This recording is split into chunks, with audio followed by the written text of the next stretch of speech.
At its inception in 1945, the United Nations, while aimed at addressing global peace, was still a club of empires.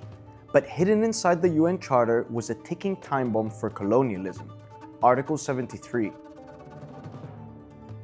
Article 73 declared that colonial powers had no absolute right to rule.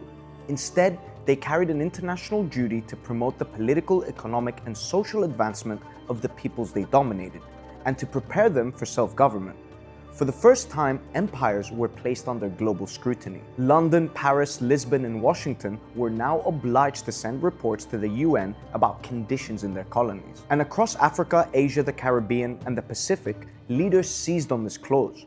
For example, Kwame Nkrumah in Ghana, Sukarno in Indonesia, and Julius Nyerere in Tanzania invoked Article 73 to demand that colonial rule was not eternal, but temporary. They argued that independence was a right recognized in international law. That pressure led to a turning point in 1960, when the UN General Assembly passed a declaration on the granting of independence to colonial countries and peoples.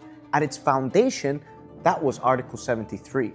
Within 2 decades, more than 80 countries, the majority of today's global south, walked through the doors of the UN as independent states. Despite helping to dismantle empires and transforming the balance of global power, the work of Article 73 is still not finished. One of the most striking examples is in the occupied Palestinian territories and their long struggle for basic rights, recognition, self-determination, and liberation. On September 12th, the overwhelming majority of the UN General Assembly endorsed the New York Declaration on a two-state solution between Israel and Palestine.